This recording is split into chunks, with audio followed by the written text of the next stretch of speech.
Sayyidina Muhammadin wa ala alihi wa sahbihi ajmain amma ba'du. Alhamdulillah, puji syukur kepada Allah Subhanahu wa taala karena pada malam hari ini, malam yang begitu indah dan malam yang begitu penuh barokah insyaallah, malam Jumat, kita diberikan kesempatan untuk bisa menuntut ilmu di kajian kita pada Kamis malam ini, kajian yang diselenggarakan oleh teman-teman residen bedah mulut dan maksulofasial UNER. Insya Allah akan membahas yang sangat menarik sekali, yaitu kitab Tahdhib, terutama tentang bab Toharoh yang akan dibawakan oleh Ustadz Kiai Haji Faris Khairul Anam, seperti itu. Sebelumnya, salawat dan salam semoga tetap tertujukan kepada junjungan kita, uswah kita, teladan kita, Nabi Muhammad SAW. Semoga nanti kita bisa mendapatkan syafaat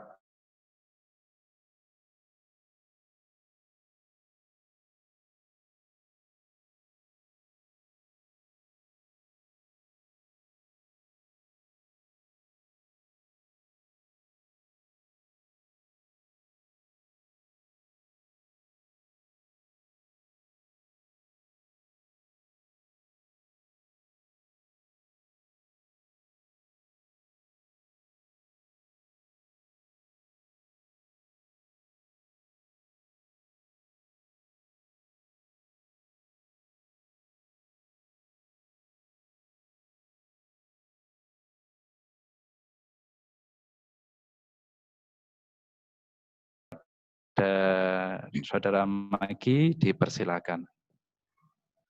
Assalamualaikum warahmatullahi wabarakatuh. A'udzu billahi minasy syaithanir rajim. Bismillahirrahmanirrahim.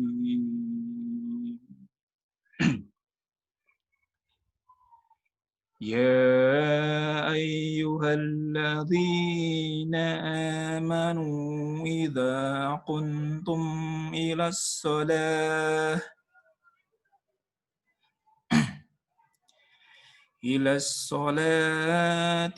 فاغسلوا وجوهكم وأيديكم إلى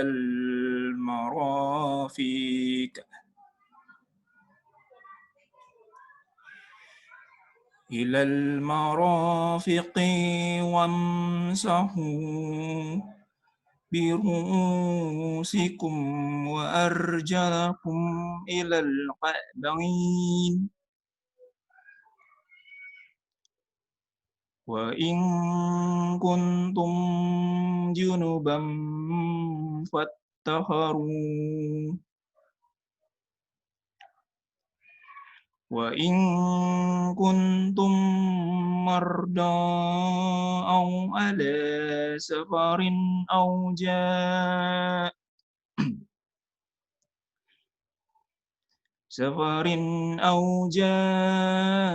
أحد منكم من الغائط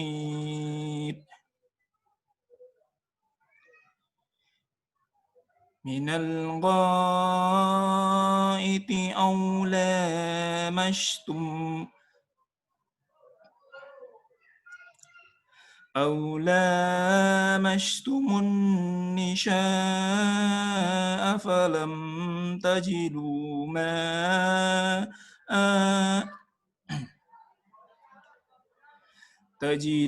ماء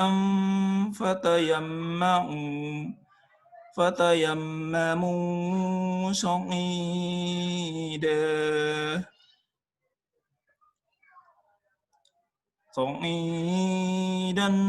طيبا فامسحوا بوجوهكم وأيديكم منه ما يريد الله ليجعل عليكم من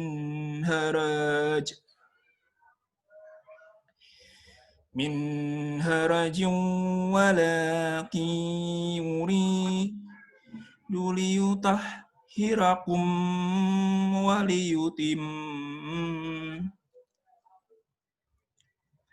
وليتم نعمته عليكم لعلكم تشكرون. Sadaqallahul azim. Dengan menyebut nama Allah yang Maha Pengasih,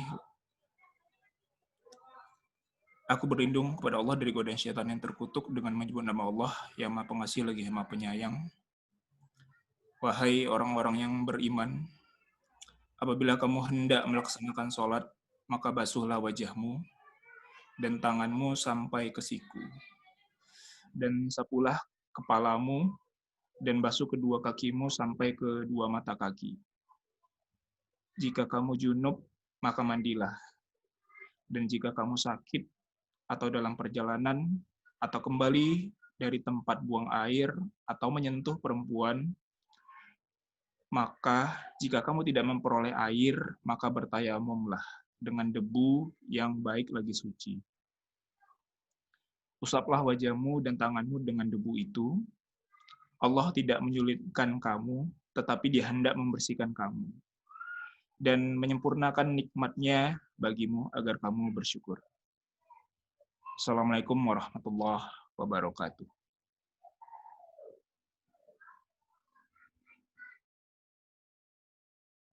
Waalaikumsalam warahmatullahi wabarakatuh. Terima kasih pada Saudara Maiki Rahmadian atas pembacaan ayat suci Al-Quran. Semoga bisa menambahkan iman kita sebagaimana dari hadis Rasul bahwa salah satu tanda orang beriman adalah ketika dibacakan Al-Quran itu merupakan bertambah imannya seperti itu. Amin, amin ya rabbal alamin. Selanjutnya, mari kita memasuki acara inti kajian kita pada malam hari ini. Sebelumnya akan saya ceritakan sedikit tentang pemateri kita di Faris Korul Anam, LC MH Fakih Malang, dan beliau merupakan dosen sastra Arab di Universitas Negeri Malang, insya Allah. Dan insya Allah pada malam hari ini kita akan bahas sedikit tentang kitab Latif ya, insya Allah, yang berisikan tentang dalil-dalil Al-Quran, hadis, dan ijtihad ulama fikih mazhab Syafi'i seperti itu. Seperti kita ketahui bahwa di Indonesia kita memakai mazhab Syafi'i, tentunya kita harus belajar banyak tentang fikih-fikih yang mana kita pada sebelumnya kajian kita lebih banyak tematik. Insya Allah pada malam hari ini kita mulai bisa belajar tentang fikih untuk praktek kita sehari-hari. Insya Allah seperti itu. Dan Ustadz Faris nanti bisa lewat chat atau via japri saya atau nanti via langsung biar lebih berkomunikasi lebih lanjut. Kepada Ustadz Faris Korul Anam kami persilakan untuk menceramahkan. Terima kasih. Terima kasih juga Mas Saifullah Amri. Suara saya bisa didengar dengan jelas ini? Bisa Ustaz, bisa dengan sangat jelas sekali. Oke. Baik. Assalamualaikum warahmatullahi wabarakatuh. Assalamualaikum warahmatullahi wabarakatuh. Waalaikumsalam warahmatullahi wabarakatuh.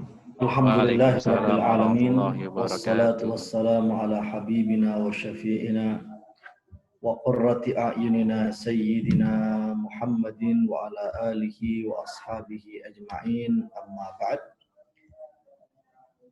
Yang kami hormati segenap pengurus dan aktivis kajian Islam Kamis malam dari Residen Bedah Mulut Universitas Airlangga Surabaya. Yang kami hormati seluruh peserta kajian Islam Kamis malam hari ini. Alhamdulillah ini adalah perjumpaan pertama kita di alam maya, di virtual, dan insya Allah di dunia nyata atau luring kita juga belum pernah bertemu. Semoga pertemuan ini diberkahi oleh Allah Subhanahu wa Ta'ala, menjadi pertemuan yang benar-benar bermanfaat untuk dunia dan akhirat kita, serta menghasilkan ilmu yang bermanfaat, di mana seorang ulama yang bernama Asy-Syaikh Ibnu Faris dalam kitab Mu'jam Maqayisil Lughah mengatakan, al-ilmu ma yadullu ala atharin yatamayyazu bihi syakhsu an ghairihi.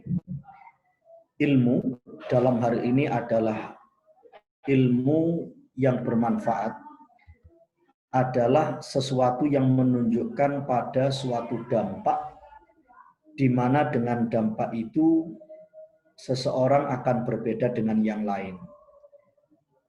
Jadi ini menjadi ukuran bagi kita semuanya.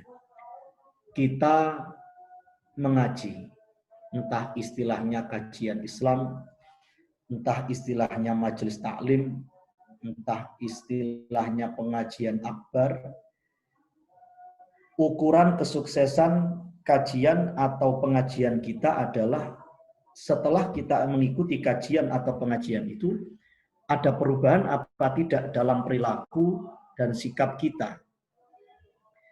Jadi ada distingsi di sini.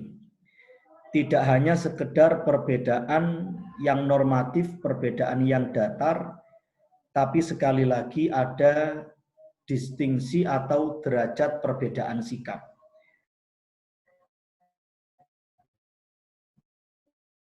Artinya orang sebelum ngaji dan setelah mengaji, ilmu yang dia pelajari adalah ilmu yang bermanfaat. Ini sebuah pengertian yang aplikatif dari seorang ulama yang bernama Asy-Syaikh Ibnu Faris tadi itu.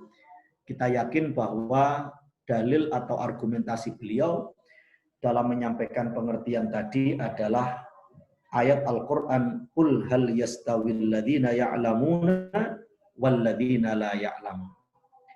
Katakanlah wahai Muhammad, apakah sama antara orang yang tahu dengan orang yang tidak tahu? Ini jenis pertanyaan dalam ilmu bahasa Arab namanya istifham ingkari. Pertanyaan untuk mengingkari sesuatu. Jadi seakan-akan bertanya, tapi yang ditanya itu diajak untuk mengingkari. Jadi apakah sama antara orang yang tahu dengan orang yang tidak tahu? Maka jawaban kita ya mesti nggak sama. Itu yang tadi kita katakan distingsi. Maka menjadi harapan bagi kita setelah kita mengaji fikih wudhu, fikih toharah, maka ada perubahan dalam pelaksanaan kita terhadap salah satu syarat keabsahan sholat yang menjadi kewajiban utama dalam agama kita.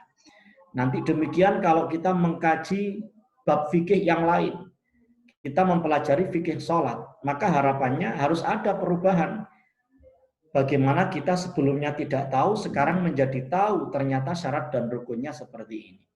Demikian pula seterusnya. Rekan-rekan sekalian yang dimuliakan oleh Allah Subhanahu wa Ta'ala, dalam pertemuan pertama ini izinkan saya untuk pertama perkenalan. Tadi sudah disampaikan, nama saya Faris Khairul Anam, lengkapnya Haji Faris Khairul Anam LC MHI. LC itu nggak harus lulusan Cairo ya. LC itu karena saya dari Lumajang, maka LC itu Lumajang City gitu. LC itu license, kebetulan S1 di Yaman, kemudian S1 di tetangga panjenengan di Surabaya, di UIN Sunan Ampel Surabaya, dan sekarang sedang menempuh doktoral di UIN Maulana Malik Ibrahim, Kota Malang. Dan aktivitas sehari-hari mengasuh pesantren di Pandan Landung, Malang. Kalau panjenengan familiar dengan Malang, itu di atasnya Mergan, ada Bandulan. Nah, di atas Bandulan itu tempat pesantren kami. Monggo Katuran Pinarak bila suatu saat pergi ke Malang. Lalu selain di Darul Faqih, pesantren kami juga mengajar di Universitas Negeri Malang. Sebenarnya SK-nya adalah mengajar mata kuliah pendidikan agama Islam. Tapi karena ini perguruan tinggi negeri yang PTU, sehingga tidak ada cantolan prodi untuk pendidikan agama Islam, maka tadi sebagaimana disampaikan Mas Saiful, nyantolna di Fakultas Sastra, jurusan Sastra Arab.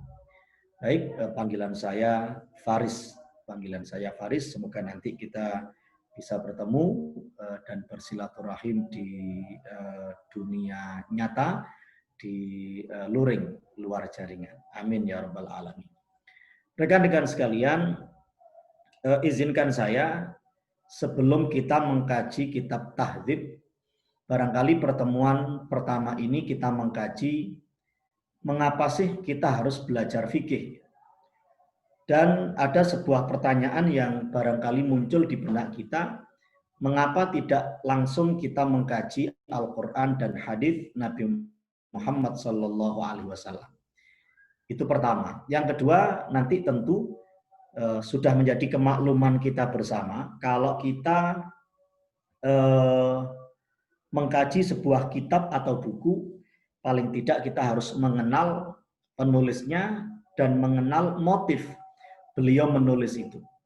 Kata orang, kalau kita sudah belajar judulnya, membaca judulnya, penulisnya, kemudian profilnya, lalu kata pengantar ditambah daftar isi, kita sudah 50% memahami arah kemana buku itu ditujukan oleh seorang penulis. Sama dengan kitab Tahdzib, nanti yang kedua akan kita pelajari dan kita baca muqaddimahnya dulu, supaya kita memahami motif dan arah penulisan atau penyusunan buku fikih ini. Adapun nanti bila masih ada waktu, kita langsung baca bab Thaharah, tapi kalau tidak, maka kita akan masuk ke sesi diskusi, dan lebih lanjut nanti pertemuan berikutnya kita akan benar-benar mengkaji bab Thaharah yang kita maksud. Semoga sehat walafiat semuanya, panjang umur, fi ta'atillah wa ta'ati Rasulillah sallallahu alaihi wasallam. Amin ya rabbal alamin. Rekan-rekan sekalian, yang sudah kita janjikan tadi, pertama kita akan mengkaji alasan kita mengkaji ilmu fikih dan kedudukan kita, kedudukan fikih itu dengan Al-Quran dan hadis Nabi Muhammad Sallallahu Alaihi Wasallam. Saya akan screen sharing. Saya pastikan apakah sudah tampak PPT yang saya share. Sudah muncul nggih? Sudah muncul, Ustaz. Nggih, matur nuwun. Keutamaan dan posisi ilmu fikih.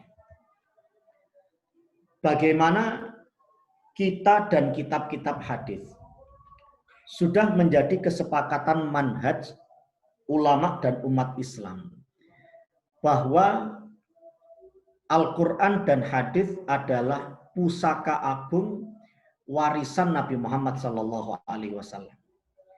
Barang siapa yang meninggalkan Al-Quran dan hadis, maka tentu dia akan merugi dunia dan akhiratnya. Menjadi pertanyaan kita, mengapa ketika kita membutuhkan ilmu untuk ibadah keseharian kita tidak langsung merujuk pada Al-Quran dan hadis.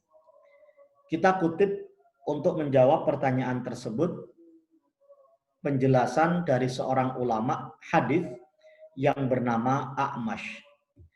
Teks Arab yang tampil di depan kita, wal ya'lam waliya'lam, itu lamnya seharusnya dijar, di kasrah. Waliya'lama atau waliya'lam sehingga mimnya disukun, annal iktsara min kutubil hadithi wa riwayatihi la yasiru bihir rajulu faqihan wa innama yatafaqqahu bistimbati ma'anihi wa in amit tafkiri fihi. Artinya, A'mash mengatakan, ketahuilah, memperbanyak kitab-kitab hadis dan riwayatnya tak menjadikan seseorang menjadi faqih atau paham ilmu agama. Namun yang menjadikannya faqih atau paham ilmu agama adalah beristimbat terhadap maknanya dan memikirkannya secara mendalam. A'mash mengatakan sebagaimana dikutip oleh Al-Khatib Al-Baghdadi dalam kitab Al-Faqih wal Mutafaqih jilid 2 halaman 159. Rekan-rekan sekalian, dari apa yang beliau sampaikan ini paling tidak kita memiliki dua kesimpulan. Yang pertama, kalau kita mau memahami ilmu agama, maka tentu Quran dan hadis ini penting. Kita sepakat bahwa kedua ini adalah rujukan kita. Tapi kita harus memahami bahwa Quran dan hadis itu bukan kitab hukum, tapi kitab sumber hukum. Saya ulangi lagi, Quran dan hadis itu bukan kitab hukum, tapi kitab sumber hukum. Apa bedanya? Kalau kitab hukum, kita tahu bahwa dalam agama kita secara umum hukum itu ada 5. Ada wajib, ada sunnah, ada makruh, ada haram, ada mubah. Secara umum 5 ini. Memang nanti ada yang membedakan antara wajib dengan fardu dengan rukun. Ada yang membedakan sunnah dengan mandub dengan mustahab. Ada yang membedakan antara makruh dengan khilaful aula. Tapi secara umum untuk memudahkan kita, hukum itu ada 5 tadi. Nah, ketika kita sangat memaklumi bahwa dalam Al-Quran dan hadis itu jarang sekali ada ayat atau redaksi hadis yang langsung mengatakan halal dan haram. Kalau keduanya kitab hukum, pasti langsung banyak akan mengatakan ini boleh, ini nggak boleh, dan seterusnya. Tapi ternyata tidak. Paling tidak hanya bisa dihitung dengan jari itu. Kalau ayat Al-Quran misalkan dikatakan hurrimat alaikumul maitah, telah diharamkan bagimu bangkai, ila akhiril ayat.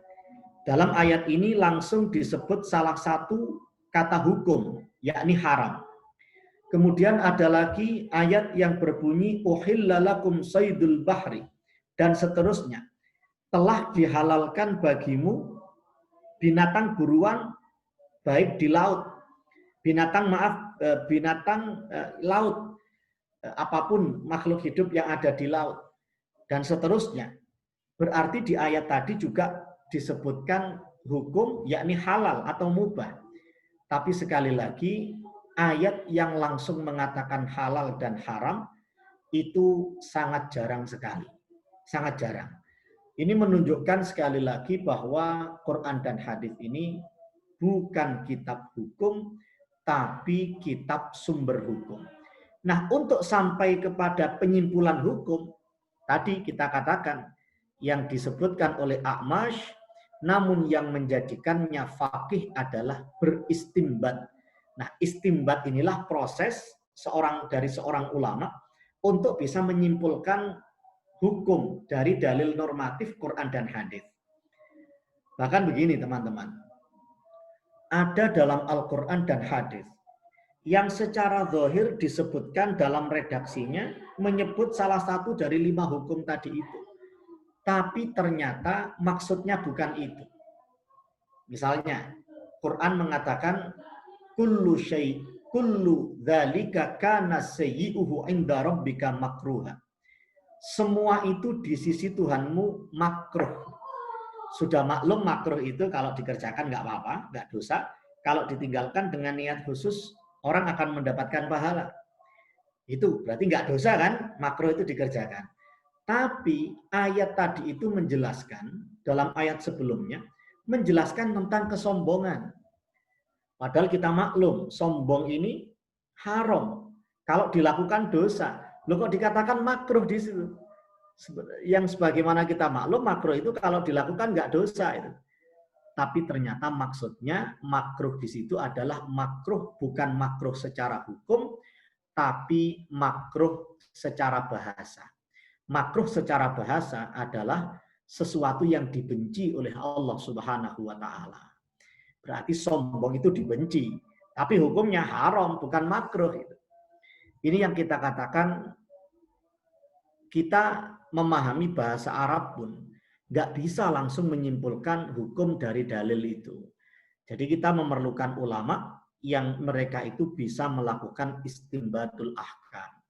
Contoh yang lain, yang terakhir misalnya, ada hadis Nabi Muhammad SAW yang berbunyi, ghuslu yaumil jumu'ati wajibun ala kulli muhtalimin.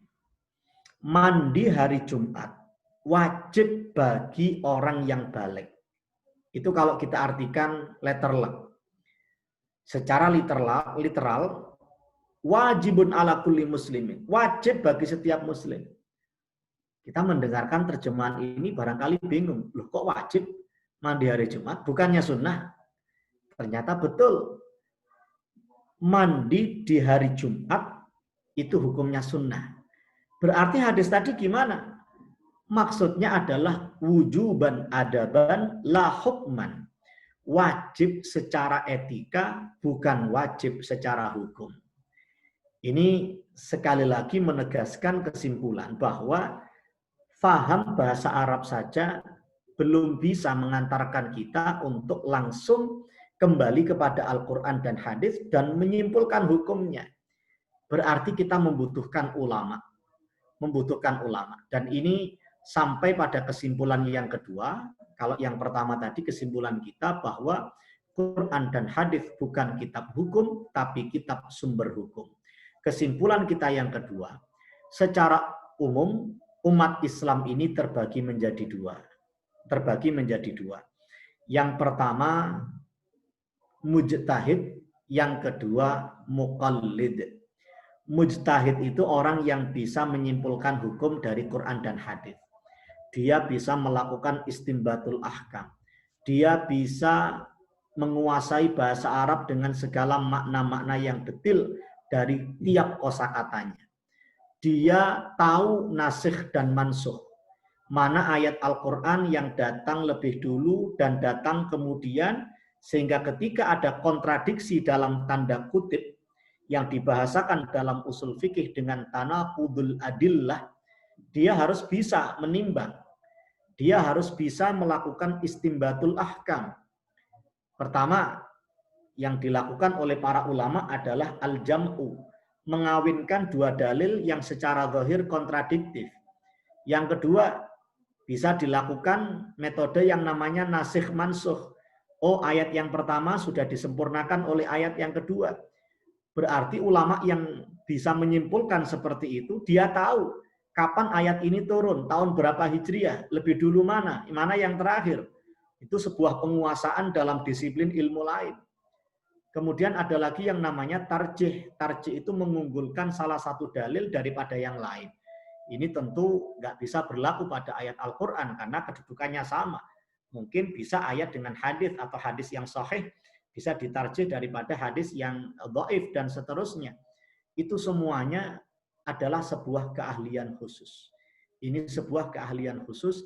Misalkan salah satu contohnya di awal surat An-Nisa, itu seakan-akan seorang laki-laki bisa berlaku adil ketika dia mau melakukan poligami. Wa in khiftum alla ta'dilu fawahidah.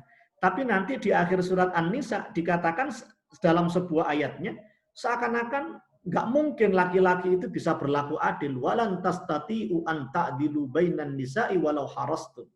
Kamu tidak bakal mampu untuk berlaku adil terhadap para istrimu meskipun kamu sudah berusaha keras.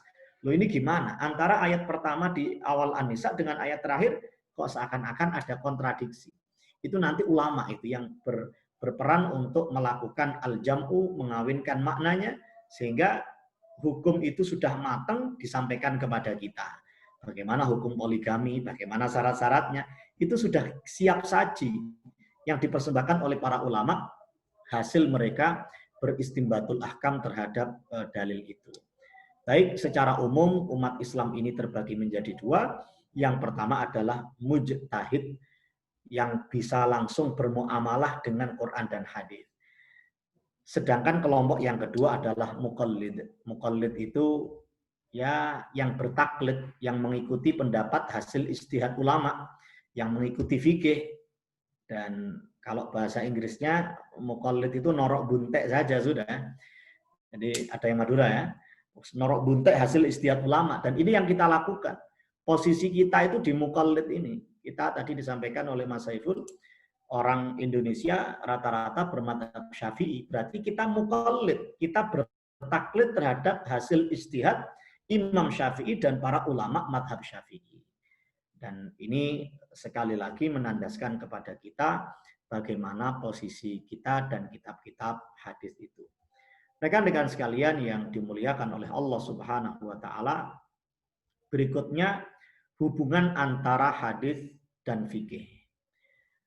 Fa illa tutik ihtimala hadhil masyaqi kulliha fa alayka bil fiqhi alladhi yumkinuka ta'allumuhu wa anta fi baitika qarun sakinun la tahtaju ila bu'dil asfar wa watbid diyar wa rukubil bihar wa huwa ma'adha tamratul hadithi wa laysa thawabul faqih biduni thawabil muhaddithi fil akhirati wala izzuhu bi aqalli min izzil muhaddithi.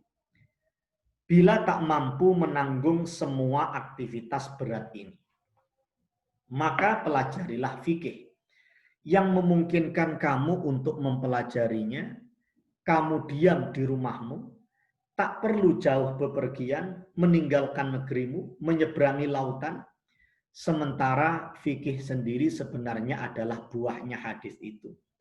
Pahala ahli fikih di akhirat tidak lebih sedikit daripada pahala ahli hadis. Dan tidak pula kemuliaannya lebih sedikit dari ahli hadis.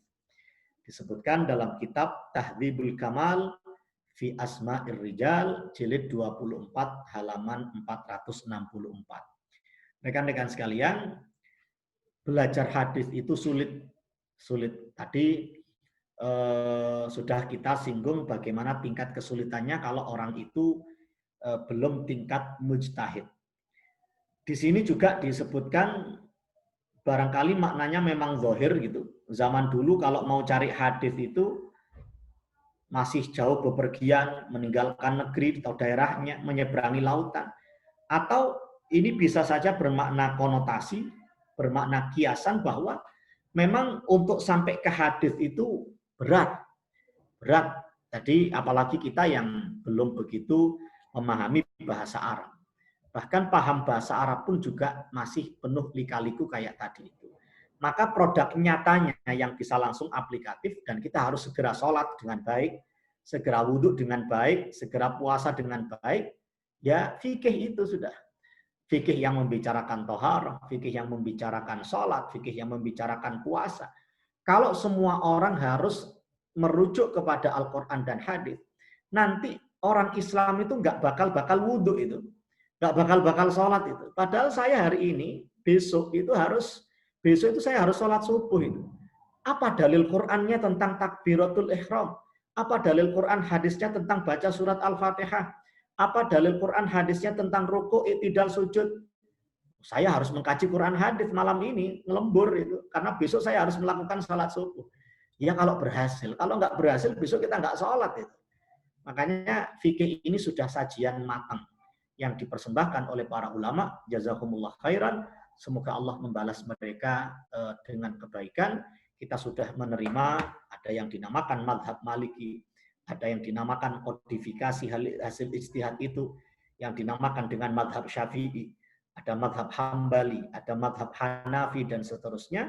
Ini semuanya tinggal kita lakukan. Dan ini dalilnya kuat. Fas'alu ahla dzikri in kuntum la ta'lamun. Bertanyalah kepada orang yang tahu kalau kalian nggak tahu. Ini sudah melegitimasi posisi dan kedudukan madhab-madhab itu. Kita nggak tahu dalilnya takbiratul ihram. Ya, sudah, saya tanya kepada yang tahu, kepada yang sudah memberikan kesimpulan bahwa takbiratul ihram itu merupakan rukun sholat dan merupakan rukun qauli dalam madhab Syafi'i. Ini para sahabat pun ketika Nabi Muhammad sudah meninggal dunia, mereka berhadapan dengan kaum tabi'in, orang Islam yang beriman, orang Islam, orang mukmin, dan mereka tidak mendapati Nabi Muhammad SAW. Akhirnya ketika mereka tanya kepada para sahabat, ternyata para sahabat nggak memarahi mereka. Nggak langsung mengatakan, kamu ini tanya-tanya pada saya. Jangan ikut saya. Kamu langsung ini, teliti sendiri, kaji Al-Quran, kaji hadis. Kan ternyata tidak. Ternyata para ulama itu, para sahabat itu langsung memberikan jawaban. Produk jadi tadi itu yang diberikan kepada kalangan tabi'in sebagai murid mereka yang diperintahkan oleh Nabi Muhammad harus disambut dengan baik. Ini hubungan antara hadis dan fikih. Rekan-rekan sekalian, ternyata pakar hadis tak mesti faqih. Pakar hadis tidak mesti bisa mendalami ilmu agama. Ya. Wa kana al-A'mash yas'alu Abu Hanifah radhiyallahu anhuma 'anil masaili fayujibuhu fayaqulu min aina laka hadha. Fayaqulu anta haddatsana 'anil Nakhai bikadza aw 'anil Sya'bi bikadza. Fayaqulu al-A'mash inda dzalik ya ma'syaral fuqaha nahnul atyar wa antumus sayyaduna laha. A'mash ini seorang ulama hadis. A'mash pernah bertanya kepada Abu Hanifah. A'mash ini pakar hadis, Abu Hanifah ini seorang ulama fikih. A'mash pernah bertanya kepada Abu Hanifah radhiyallahu anhu tentang beberapa masalah. Setelah dijawab, A'mash bertanya, kamu tahu dari mana, Abu Hanifah?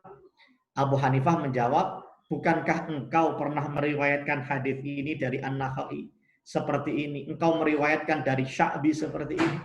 A'mash saat itu langsung berkata, karena dia meriwayatkan hadis itu, tapi tidak mampu untuk menyimpulkan hukumnya. Yang bisa menyimpulkan adalah Imam Abu Hanifah, seorang ulama fikih. Akhirnya A'mash mengatakan, wahai para ulama pakar fikih, kami pakar hadis adalah burung-burung, sedangkan kalian adalah para pemburunya. Dijelaskan oleh Al-Imam Ibnu Hajar Al-Haytami dalam kitab Al-Fatawa Al-Hadithah halaman 202. Ini menunjukkan bahwa pakar hadis, pakar fikih ini adalah sebuah keniscayaan, ada disiplin keilmuan di situ, dan sekali lagi fikih ini adalah keilmuan yang kita butuhkan, yang harus kita aplikasikan tiap hari. Maka kalau langsung kembali kepada Al-Quran dan hadis tentu kita akan menemui kesulitan, dan ternyata para ulama fikih sudah menyiapkan semuanya dalam kodifikasi madhab yang sampai kepada kita.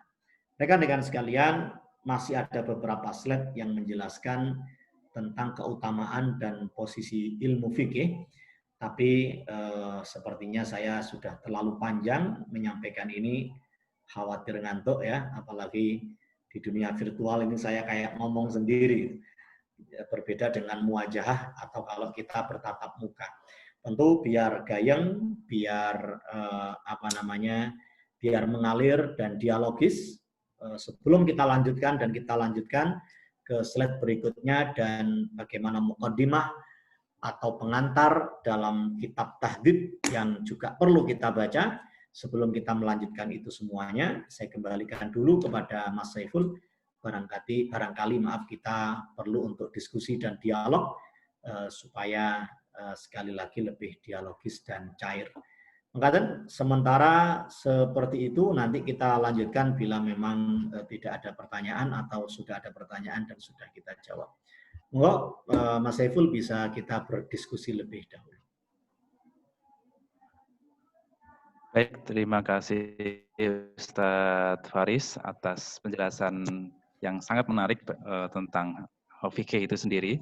Nama ini mungkin kita belum terpapar tentang fikih. Lebih banyak kita sumber untuk mempelajari Al-Quran dan hadis seperti itu.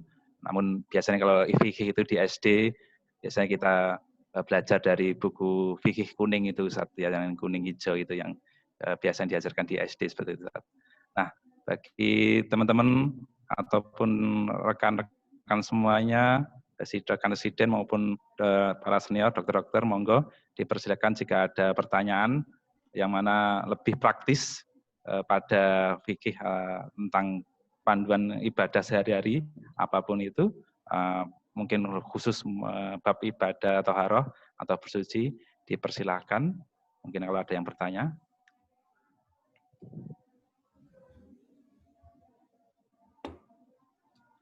Sebelumnya kami sampaikan selamat datang pada Dr. Ganindra, Dr. Gatot, kemudian ada Dr. Zefri juga atas kehadiran di kajian pada malam hari ini.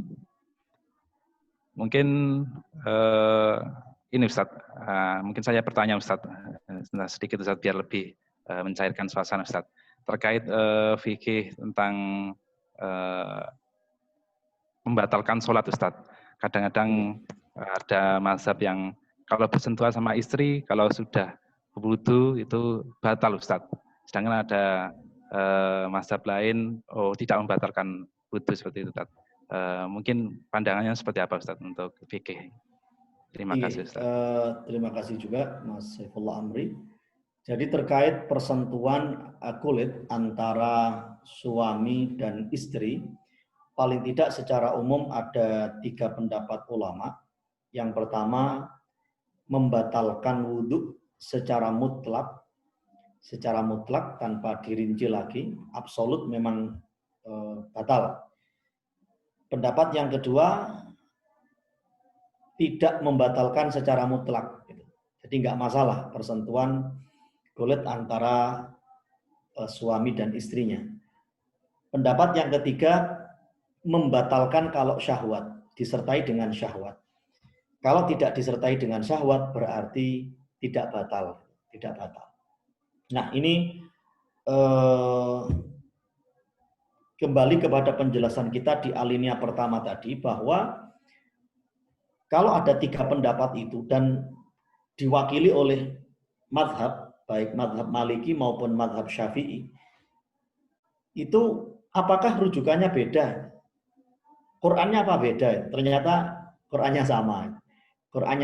Ayatnya juga sama. Yang berbeda adalah interpretasi. Sebelum kita menjelaskan tentang dalil dan masing-masing interpretasi atau penafsiran ulama itu, kita perlu memahami bahwa ada 3 level sikap ulama terhadap dalil. Level yang pertama adalah level prinsip, yang kedua adalah level interpretasi, lalu yang ketiga adalah level manifestasi. Sekali lagi, saya ulang karena nanti juga insya Allah materi ini ada UTS-nya itu ya. Yang pertama level prinsip, 2 level interpretasi, dan yang ketiga adalah level manifestasi. Level prinsip, level yang pertama, ini level yang paling pedes ini level yang top ini. Nah, level yang pertama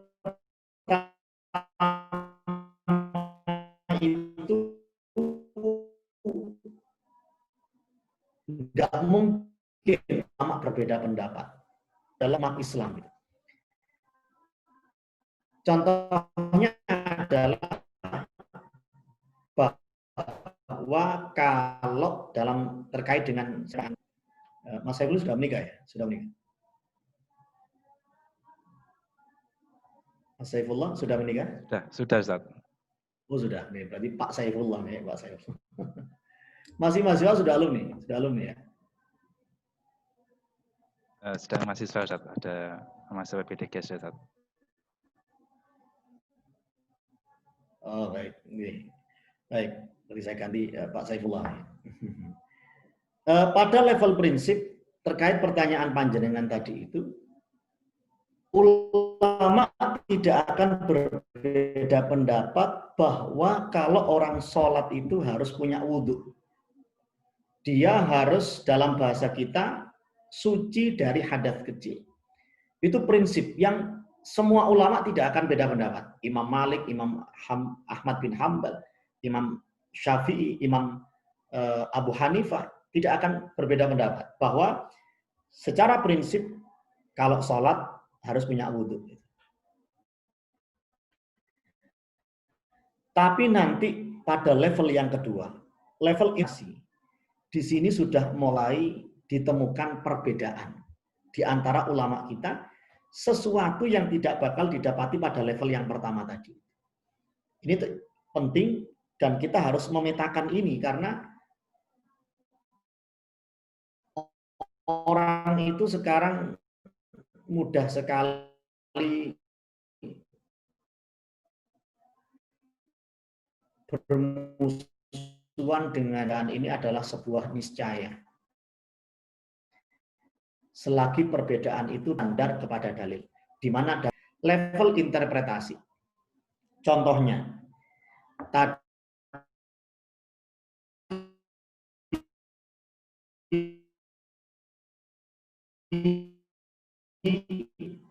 ayat Al-Quran mengatakan mastumun nisa. Biar lebih jelas saya tampilkan ayatnya. Kalau nggak salah termasuk ayat yang dibaca oleh qori kita. Aula mastumun nisa itu kalau diartikan kamu melames istrimu. Kamu melames istrimu. Nah, makna lames itu apa? Imam Malik melakukan interpretasi bahwa lames itu artinya adalah al-jima, hubungan suami istri. Berarti kalau suami istri melakukan hubungan, atau bahasa kita hubungan suami istri, kan paham ya hubungan suami istri. Istrinya ada di Kenjeran, dihubungi oleh suaminya. Nah, ada di mana, Mak? Di Kenjeran, itu hubungan suami istri. Gitu saja. Insya Allah paham. Kalau berhubungan suami istri baru batal. Lah kalau nggak berhubungan, nggak batal. Itu menurut Imam Malik. Tampil ya ayatnya. Yang warna merah itu aula mastumun nisa. Di antara yang membatalkan wudhu, kata Imam Malik, berdasarkan ayat ini adalah hubungan suami istri. Kalau persentuhan kulit tidak batal.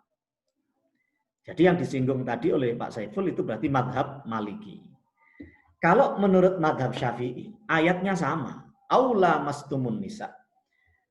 Kamu melames istrimu. Lames itu apa? Menurut madhab Syafi'i, lames itu persentuhan kulit. Berarti nggak sampai hubungan suami istri. Persentuhan kulit saja sudah membatalkan wudhu. Yang penting yang bersentuhan adalah kulit. Maka diwudhu, wah, rambutnya dioyek-oyekno ya. Atau kuku dengan kuku nggak batal. Makanan mah diwudhu, ya wis kayak kuku aja. Atau termasuk juga sebenarnya nggak batal gigi dengan gigi. Cuma kan sulit itu. Persentuhan gigi dengan gigi. Intinya kulit dengan kulit batal menurut madhab Syafi'i karena beliau mengartikan aula mastum itu kamu menyentuh istrimu. Kamu menyentuh istrimu. Level interpretasi. Dengan jawaban ini berarti sudah terjawab apa yang disampaikan oleh bahwa kalau kita mendengar nggak batal, itu madhab Maliki, persentuhan. Kalau batal, madhab Syafi'i. Tadi panjenengan sudah mengatakan bahwa kita ini bermadhab Syafi'i. berarti menurut kita yang bertaklid, saya bersentuhan tangan dengan istri saya, batal. Karena saya bermadzhab Syafi'i. Gimana kalau saya campur adukkan? Campur adukkan, nah itu nanti pembahasannya talfik. Kita baca ayat ini. Kita baca ayat ini. Aula mastumun nisa tadi yang membicarakan tentang sesuatu yang membatalkan wudhu. Nah, pakai yang ini saja. Nah ini. Aula mastumun nisa. Al-Maidah ayat 6 yang tadi dibaca ayatnya. Ayat ini, Al-Maidah ayat 6 ini membicarakan tentang rukun wudhu sekaligus yang membatalkan wudhu. Yang membatalkan wudhu aula mastumun nisa diantaranya. Coba sekarang rukun wudhunya. Ini. Stressing, syahid, titik tekan yang saya kasih tebal. Wamsahu biru'usikum. Kalau dibaca mulai awal, ya ayyuhalladzina amanu, wahai orang-orang beriman, idza qumtum ilas shalah, kalau kamu akan melaksanakan sholat, faghsilu wujuhakum, lakukan wudhu. Level prinsip nggak ada beda, wajib wudhu. Interpretasinya, faghsilu wujuhakum, maka basuhlah wajahmu, wa aidiakum, dan tanganmu, ilal marafiq, sampai ke siku. Ini rukun wudhu. Yang kita kaji di sini, yang saya bold hitam. Wamsahu biru'usikum, usaplah kepalamu. Untuk mengartikan kepala, itu masing-masing ulama punya interpretasi sendiri-sendiri. Madhab Maliki menginterpretasikan kepala adalah tempat yang ditumbuhi rambut sekaligus rambutnya. Tentu selain wajah, karena wajah sudah tercover di faghsilu wujuhakum. Tentu selain kedua telinga, karena nanti kedua telinga itu termasuk bagian lain. Maka madhab Maliki mengatakan, ketika kau wudhu, wudhumu tidak bakal sah kalau kamu hanya mengusap sebagian. Seluruh kepalamu kena air. Kecuali wajah tadi itu. Bahkan ada yang mengatakan di kalangan madhab Maliki, sampai lubang hidung, lubang mulut. Karena itu bukan wajah. Itu berarti kepala yang harus kena basuh. Yang kena usap. Itu pengertian kepala. Menurut madhab Maliki. Menurut madhab Syafi'i, tidak seperti itu. Wamsahu biru'usikum, usaplah kepalamu. Kepala itu enggak harus semuanya, tapi sebagian. Menurut madhab Syafi'i. Menurut madhab Syafi'i. Nah, ternyata rekan-rekan sekalian, madhab Syafi'i juga punya argumentasi. Mengapa beliau mengatakan kepala itu cukup sebagian? Pertama, ada hadis yang menjelaskan bahwa Nabi ketika wudhu, beliau hanya membasahi nasiyah, front lobe beliau, bagian depan beliau ini saja. Nggak sampai semuanya. Yang kedua, Imam Syafi'i memakai pendekatan bahasa. Bahwa secara bahasa, kepala itu kalau saya mengatakan, saya melempar kerikil kemudian kena kepala orang, saya sudah boleh mengatakan saya berhasil melempar kepalanya. Padahal kerikil itu cuma kena kepalanya sebagian saja, nggak sampai muter seluruh kepalanya.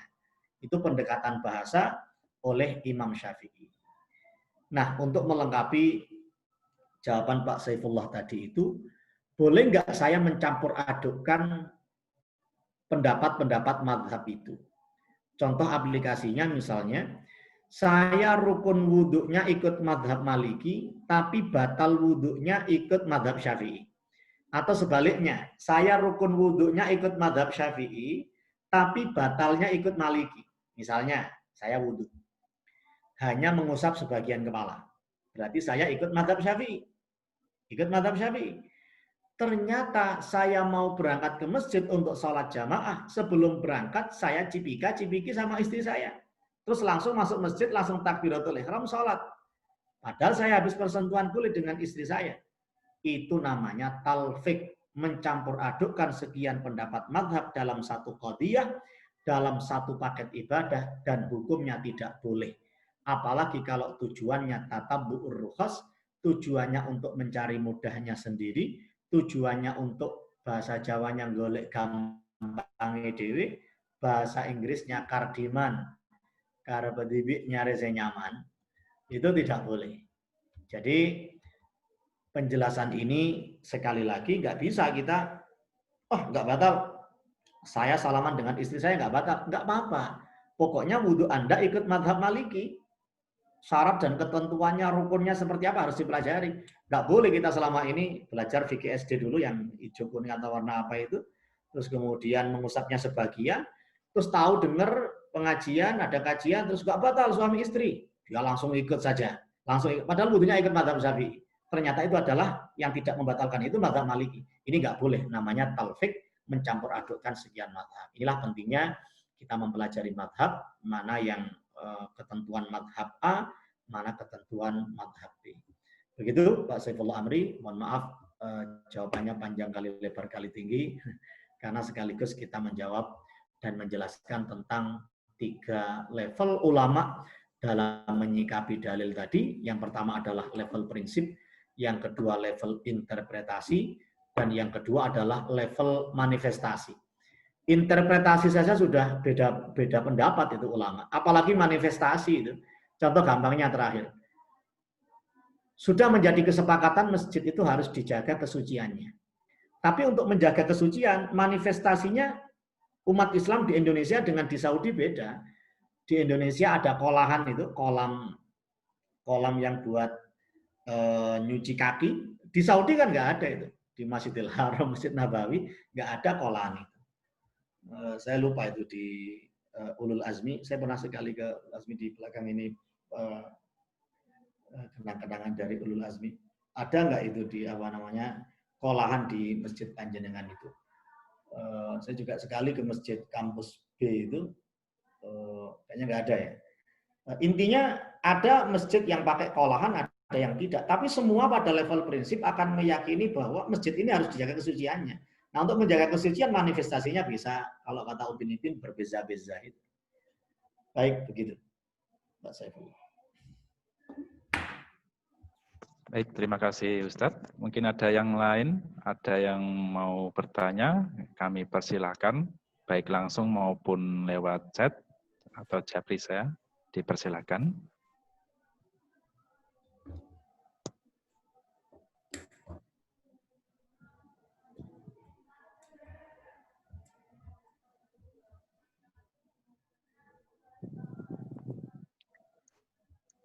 Mungkin sambil nunggu yang lainnya, Ustadz, menyambung tadi Ustadz, apakah yang pemakaian berbeda mazhab tadi boleh di hal yang lainnya atau khusus di bab wudhu saja Ustadz? Mungkin bab lainnya beda mazhab, itu juga nggak boleh, sama-sama nggak boleh sampai yang lainnya Ustadz. Soalnya saya dengar kalau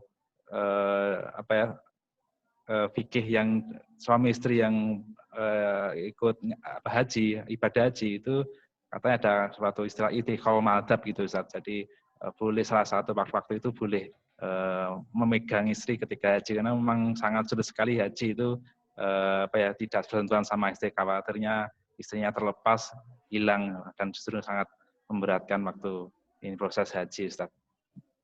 Ini. Jadi kata kuncinya adalah satu paket ibadah, atau bahasa agamanya satu qadiyah, satu paket ibadah. Yang tidak boleh itu mencampur adukan sekian madhab dalam satu paket ibadah. Dalam contoh kita tadi itu paket wudhu. Nah, kalau paket ibadahnya berbeda, dan tujuannya tidak tatabu'ur rukhas, mencari mudah, tapi makhraj, mencari jalan keluar, tidak mengapa. Contohnya sebagaimana yang panjenengan maksud tadi itu, ketika hajinya sekalian. Kok kesulitan kita menghindari persentuhan kulit antara suami dengan istri.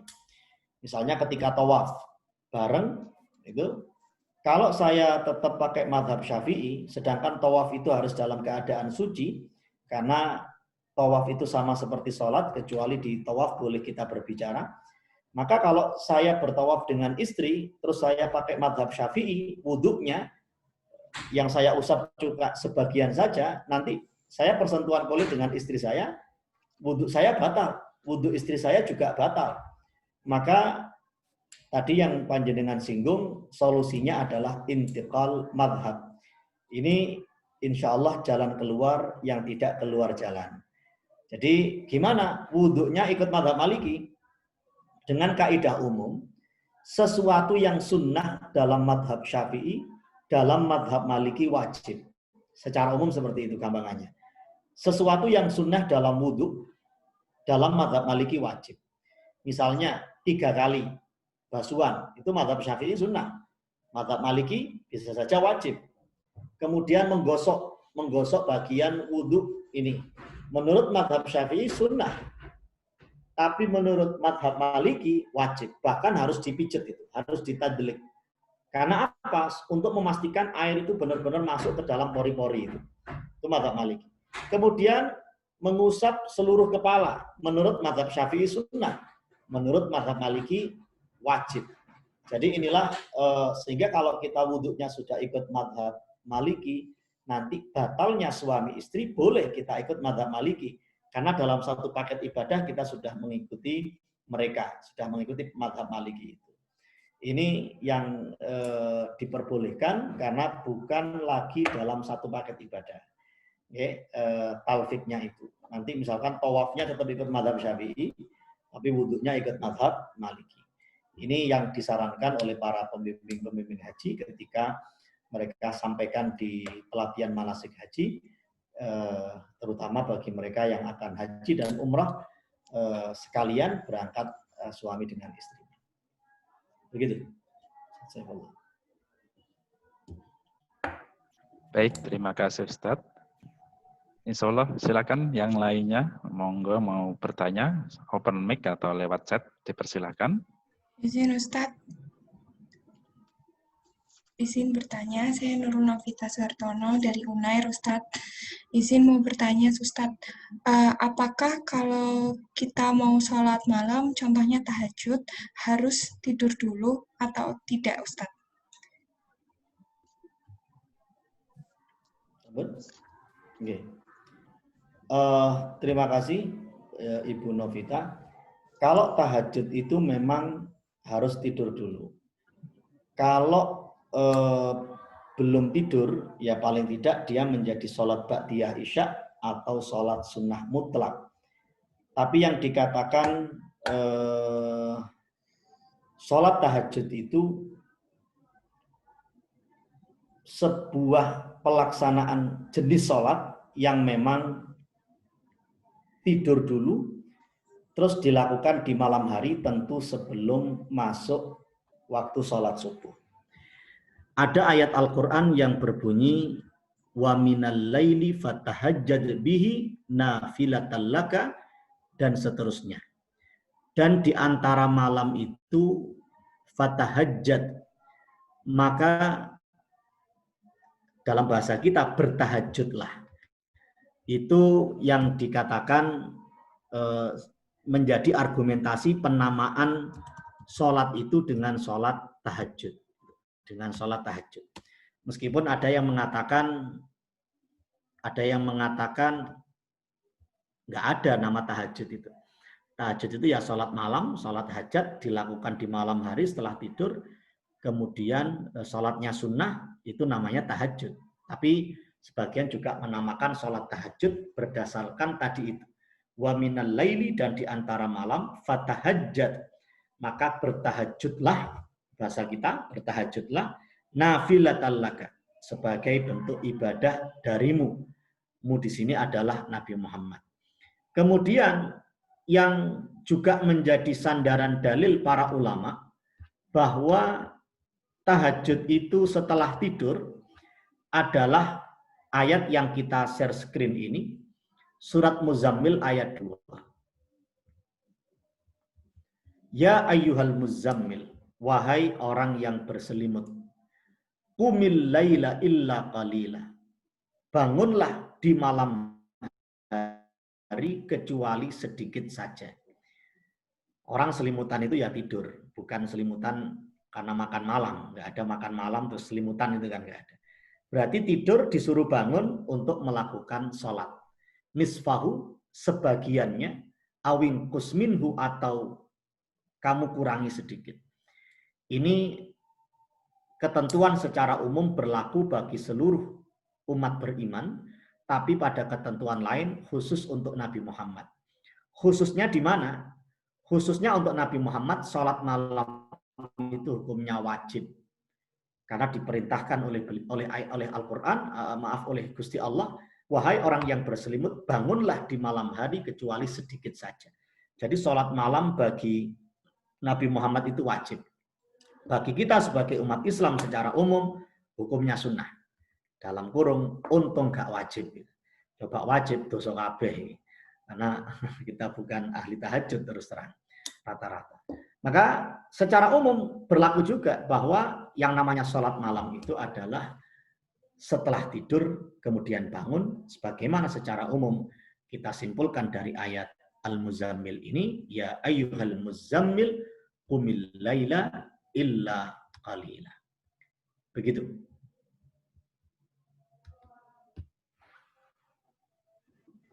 Terima kasih Ustaz. Alhamdulillah. Sama-sama. Mungkin ada, ini mau saya bacakan Ustaz. Ini ada titipan pertanyaan Ustaz tentang sholat Ustaz. Apakah sholat itu batasannya qadha seperti apa Ustaz? Kan ada sholat yang qadha dalam perjalanan seperti itu, durasinya mungkin lama, mungkin kalau naik pesawat antar benua itu kan panjang Ustaz, sehingga mungkin bisa menghabiskan melewati batas sholat mungkin sholat duhur sama asar, sehingga tinggal maghrib sama isya seperti itu Ustaz. Dan yang kedua, apakah benar ada yang menyatakan bahwa sholat jamak itu boleh selama 3 hari, atau untuk musafir Ustaz boleh digabung jadi satu Ustaz selama panjang perjalanannya 3 hari atau lebih Ustaz. Demikian Ustaz. Digabung jadi satu maksudnya sholat 3 hari dijadikan satu. Ya, atau mungkin berhari-hari, 2 hari atau 3 hari, atau misalnya kasusnya mungkin gimana perbedaan sama sholatnya teman-teman pada perempuan yang haid seperti kan lama nggak sholat juga Ustaz, atau ada suatu hal yang tidak bisa mereka sholat seperti itu Ustaz. Yang saya pahami dari pertanyaan tadi, yang pertama tentang qadha sholat. Jadi pertama tentang qadha ini ada yang alal faur, ada yang alat tarahi. Alal faur itu harus segera qadha. Kalau tidak segera qadha, maka orangnya berdosa. Kecuali ada uzur syar'i, alasan yang dibenarkan oleh syariat. Itu jenis qadha yang pertama, alal faur. Jenis qadha yang kedua adalah alat tarahi. Tidak harus segera, meskipun yang lebih baik adalah segera. Nah, bagaimana kita melakukan mapping, pemetaan antara dua jenis qadha ini? Dilihat alasannya dulu nggak sholat. Nggak sholatnya dulu itu kenapa? Kalau alasannya tidak dibenarkan oleh syariat, ya, nggak ada uzur syar'i, tiba-tiba dia tidak sholat, ya, karena malas, ya, karena apa? Pokoknya nggak ada alasan yang dibenarkan oleh syariat, tiba-tiba dia nggak sholat gitu saja. Maka jenis qadha-nya adalah jenis yang pertama, alal faur, harus segera qadha. Kalau tidak segera qadha, dia berdosa. Cara qadha-nya gimana? Menurut madhab Maliki, tiap hari sholat 3 kali. Menurut madhab Syafi'i, tiap kali waktu sholat. Menurut madhab Maliki, tiap kali waktu sholat, sholatnya 3 kali. Menurut madhab Syafi'i, tiap kali waktu sholat, sholatnya 2 kali. 3 kali itu gimana? Zuhur misalnya. 3 kali. Yang pertama yang adaan, sholat zuhur di hari itu. Yang 2 kali, sholat yang ketiga dan keempat itu qadhaan. Menurut madhab Syafi'i, 2 kali. Yang pertama adaan, sholat di hari itu, sholat di waktu itu yang adaan, yang tunai. yang satu kodoan. Yang satu kodoan, mengkodok. Kenapa sih kok beda seperti itu? Karena nanti yang akan dilihat adalah komitmennya. Komitmen orang itu untuk mengkodok sholat. Ya, saya mengaku salah, saya akan menebus kesalahan saya, dan saya akan mengkodoknya. Nah, kalau sampai kedahuluan takdir, belum lunas. Gitu. Saya dulu SMA itu rotok dablek misalnya, 2 tahun nggak sembahyang. 2 tahun nggak sembahyang. Saya kodok selama 2 tahun. Saya kodok, kalau menurut mazhab Syafi'i, 2 tahun itu berarti. Dia mengkodok, tiap waktu sholat, dia sholatnya 2 kali. Kalau menurut mazhab Maliki berarti cukup 1 tahun. Karena tiap kali waktu sholat, dia sholatnya 3 kali. Kodoknya sudah didobel 2 kali, 2 kali. Nah nanti kalau misalnya, na'udzubillah min dzalik, kedahuluan takdir. Ternyata orang itu belum setahun, dia sudah komitmen untuk mengkodok, ternyata dia kedahuluan takdir dalam arti maaf, dia meninggal dunia. Maka semoga ada harapan komitmennya untuk mengkodok itu bisa menjadi hujjah, menjadi argumentasi di hadapan Allah Subhanahu wa Ta'ala, bahwa saya ya Allah, kasarannya, saya ya Allah, saya komitmen untuk mengkodok. Tapi kedahuluan takdir sehingga saya belum menggenapkan kodok saya sudah meninggal dunia. Itu bisa menjadi argumentasi. Karena kita tahu bahwa dalam Al-Quran itu tidak ada satupun ayat yang menjelaskan bahwa orang itu akan disiksa karena berbuat maksiat. Yang disiksa oleh Allah itu yang sombong, yang dia itu menentang.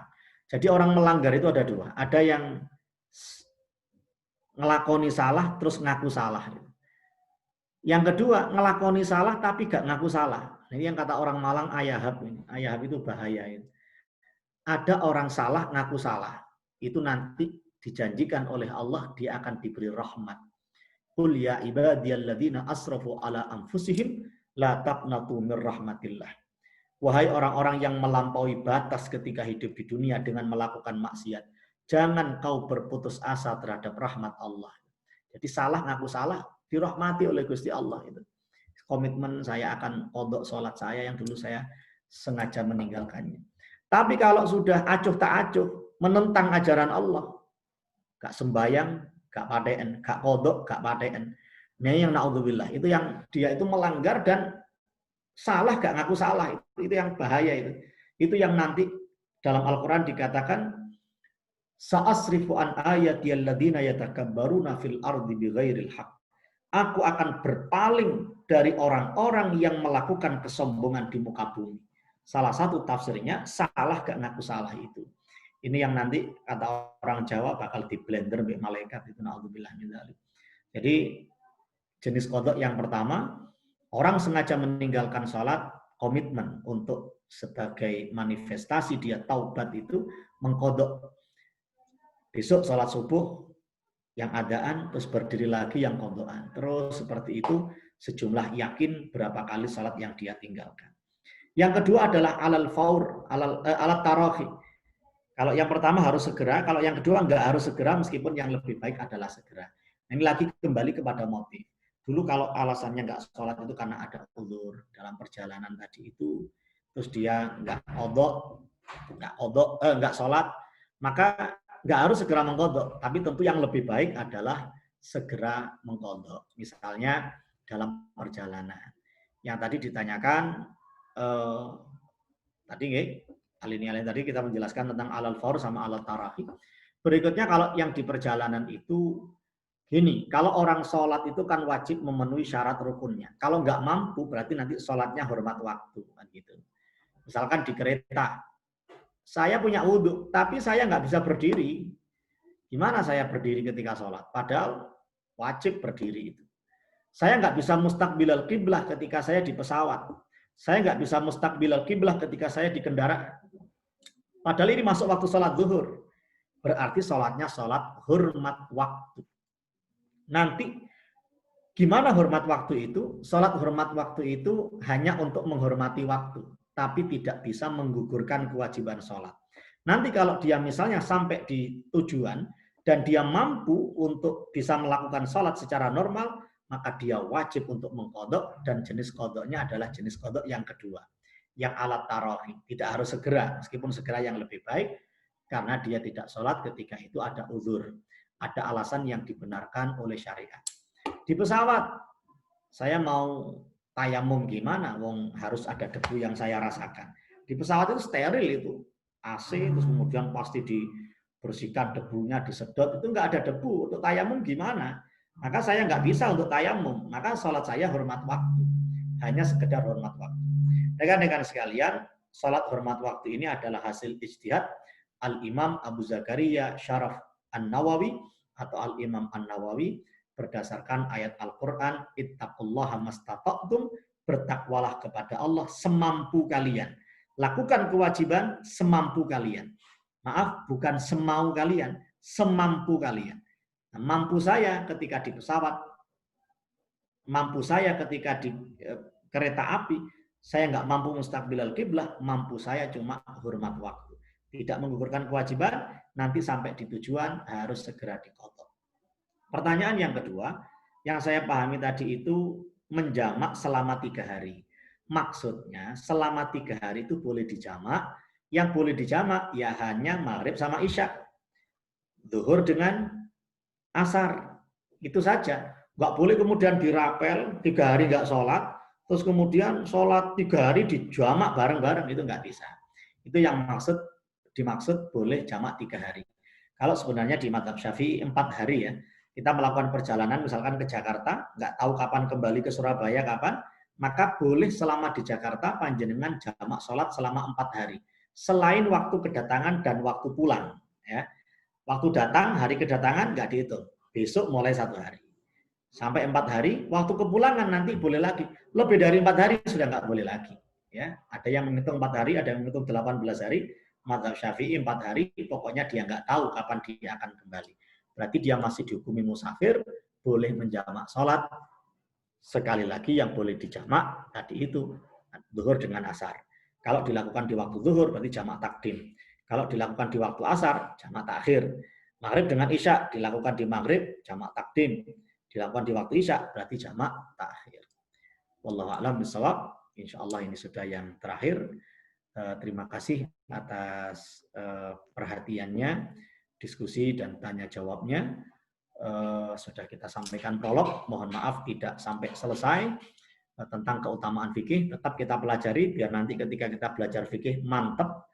Jadi kita punya motif ketika kita belajar fikih ini, motifnya apa sehingga yakin dengan produk fikih, karena inilah yang kita butuhkan untuk amaliyah ibadah kita keseharian. Semoga nanti tetap istiqomah, kita diberi kesehatan, panjang umur oleh Allah Subhanahu wa taala, dan nanti kita setelah itu akan membahas kitab tahdhib yang PDF-nya sudah ada di media kita, di platform media kita. Tinggal nanti kita bahas alinea per alinea sesuai dengan arti terjemahan yang disampaikan oleh penyusun kitab tahdhib ini, yakni Syekh Ad-Doktor Mustafa. Demikian Pak Saiful, saya kembalikan lagi kepada panjenengan. Baik, terima kasih Ustadz Faris atas ilmu yang tadi sharingkan kepada kita yang sangat bermanfaat sekali.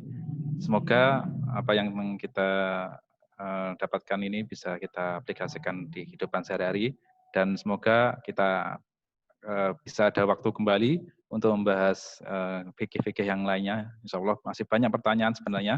Insya Allah karena berhubungan waktu ini sudah mepet dan sudah mau habis, ini mungkin kita cukupkan sekian. Semoga ada lain waktu lagi. Dan insya Allah sebelum kita tutup, saya simpulkan sedikit aja untuk fikih ini merupakan panduan yang ibadah yang sangat kita bagus sekali untuk kita lakukan dalam kehidupan sehari-hari, karena memang sumber dari Al-Quran sama hadis yang tentunya telah dirumuskan oleh para ulama kita sesuai dengan keilmuannya, seperti itu. Dan ini sangat cocok bagi kita, terutama teman-teman yang profesi yang sudah ada kesibukan sendiri, yang sulit untuk mendalami ilmu agama. Kita bisa melajari ilmu ibadah itu lewat fikih. Insya Allah seperti itu. Untuk mengakhiri kita tutup dengan doa. Insya Allah apabila berkenan mohon izin Ustadz Faris untuk memimpin doa untuk malam hari ini. Dipersilakan Ustadz. Semoga bermanfaat, semoga istiqamah, semoga semuanya berkah, studinya berkah, pekerjaannya berkah, rezekinya berkah, manfaat, dan sepanjang usia kita dijadikan oleh Allah sebagai usia yang barakah manfaat. Amin ya rabbal alamin. Subhanakallahumma bihamdika asyhadu an la ilaha illa anta astaghfiruka wa atubu ilaik. Bismillahirrahmanirrahim. Wal asri innal insana lafi khusrin illa alladziina amanu wa 'amilus solihati wa tawasaw bil haqqi wa tawasaw bis sabr. Rabbana taqabbal minna waqbalna bisirril Fatihah.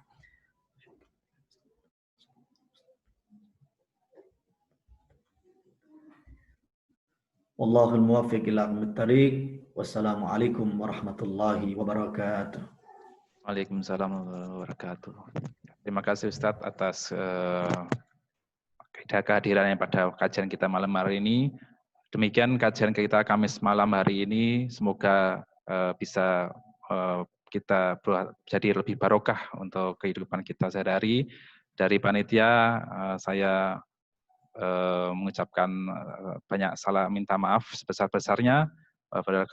Wassalamualaikum warahmatullahi wabarakatuh. Mohon izin untuk menutup. Terima kasih para peserta telah datang di forum kajian malam hari ini. Terima kasih Ustadz, terima kasih dokter, senior, dan teman-teman residen Bedah Mulut, serta peserta kajian lainnya. Mohon izin untuk menutup.